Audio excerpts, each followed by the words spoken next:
APBN kita difungsikan sebagai instrumen utama stabilisasi dan akselerasi pembangunan, memastikan program prioritas berjalan efektif, serta memperkuat perlindungan kepada masyarakat di tengah dinamika ekonomi global.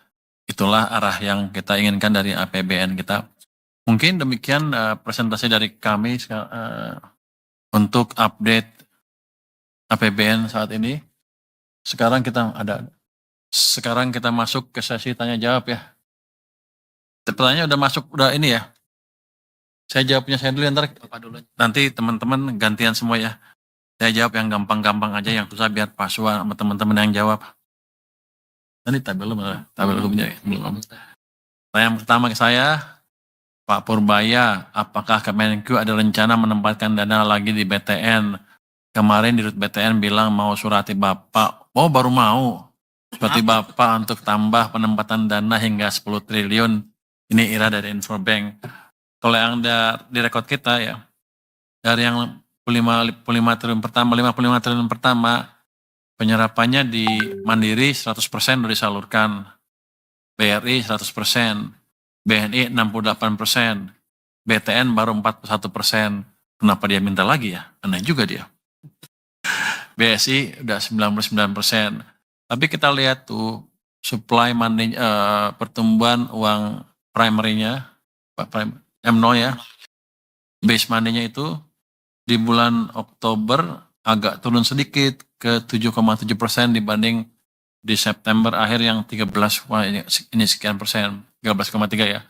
Jadi kita pikir ini mesti didorong ke atas likuiditas di sistem. Kemarin Jumat kami kami pindahkan lagi sebagian uang kami ke perbankan sebesar 76 triliun. 25 triliun di Mandiri, 25 triliun di BRI, 25 triliun di BNI, 1 triliun di Bank Jakarta, Bank DKI Jakarta ya. Yang BTN belum kita salurkan, kenapa? Karena suratnya belum sampai, dia baru mau akan kelihatannya. Tapi kalau nanti sampai ke kita lihat, kita akses, kita pertimbangkan untuk ditambah. Yang kedua, dari penempatan dana 200 triliun ke perbankan, sudah terrealisasi berapa banyak? Udah selesai nih ya, sama ya, Debri dari Kompas sama. Lalu, lalu yang tidak habis terserah akan diapakan uangnya. Itu kan relatif sedikit ya yang tidak habis. Seandainya ada pun kita biarkan di perbankan ya. Kan saya nggak rugi, dia tetap bayar bunga. Terus yang ketiga, sama juga ya. Trian, IDN Time juga sama tentang BTN minta 10 triliun lagi. Suratnya udah nyampe belum Pak Prima? Belum. Jadi dia neken dari media ya. Ya udah. Dan itu BTN ya. Bilang kalau suratnya udah jadi, nanti kita kasih.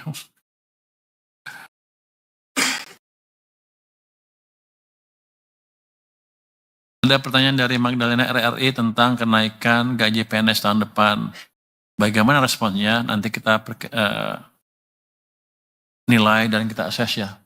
Kita diskusikan nanti begitu suratnya sudah masuk. Sudah mengirim surat, sudah sampai kemana? Pak Luki udah masuk? Dari Pan RB menaikkan gaji itu 2002. Silakan Pak Luki coba jawab yang itu. Nanti ya, oke itu nanti jawab Pak Luki. Pak Purbaya, beberapa pedagang thrifting meminta thrifting untuk dilegalkan dan mereka berjanji untuk membayar pajak. Tanggapan Bapak? Tanggapan saya nggak perlu dengan bisnis thrifting. Yang saya kendalikan adalah barang ilegal yang masuk ke Indonesia. Saya akan membersihkan Indonesia dari barang-barang ilegal yang masuknya ilegal. Thrifting kan kalau barang bekas kan dilarang kan. Sudah jelas itu ilegal. Jadi nggak ada hubungannya bayar pajak apa nggak bayar pajak. Itu barang ilegal. Menurut Anda apa? Kalau saya menagih pajak dari ganja misalnya, apakah jadi barang jadi legal? Kan enggak. Kira-kira gitu Pak padanannya. Jadi itu utamanya ya. Pak Purbaya, tadi dari Alif Rahman ya. Pak Purbaya dari Alif Rahman lagi. Adrian juga menyebut impor taksi ilegal dari Cina lebih banyak jumlahnya dibandingkan thrifting. Tanggapan Bapak, ya nanti kita cegat di pelabuhan yang kita periksa lebih teliti lagi. Kita akan investigasi lebih dalam dari kasus-kasus yang nyelundup, pasti kan ketahuan nanti siapa yang pengimportnya. Kalau dulu bisa lepas, ke depan nggak bisa lagi. Jadi memang kalau ilegal ya kita beresin. Terus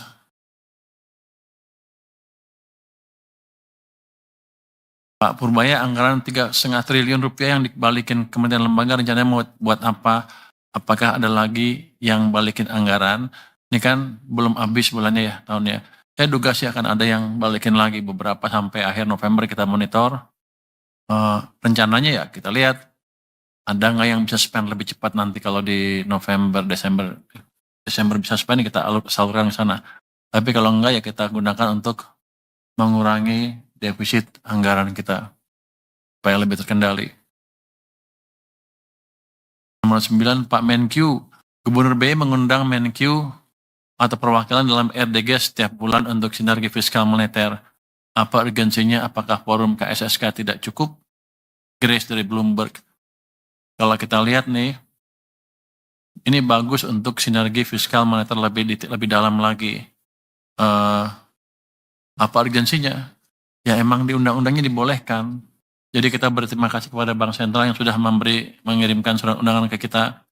Dan undangan tersebut sesuai dengan Undang-Undang BI nomor 43 ayat 1A, di mana tertulis RDG dapat dihadiri seorang menteri mewakili pemerintah dengan hak bicara tanpa hak suara. Jadi kita bisa ngomong di sana, jawab ini itu, tapi begitu voting, bunga kita nggak ikut, orang kita nggak ikut. Yang pergi ke sana kemarin Pak Thomas, kemudian dia sedang pergi, jadi saya nggak bisa jawab lebih detail apa yang dibicarakan di sana, tapi saya pikir sih ini suatu perkembangan yang positif. Kalau KSSK kan bukan rapat menentukan kebijakan bunga. Kalau ini kita kirim orang ke sana pada saat rapat penentuan kebijakan bunga. Jadi kalau ada itu kita bisa sinkron, paling enggak pandangan pemerintah bisa diperhatikan oleh Bank Sentral juga. Ini sudah didesain oleh para pembuat undang-undang kita, jadi kita hanya ikut aja. Ini bukan hal yang baru. Mungkin dari saya itu aja. Silakan teman-teman ya yang lain bisa menjawab, mungkin satu-satu. Anda dulu, siapa dulu? Ya, urut aja. Pak Wamen dulu. Pak Luki, silakan Pak.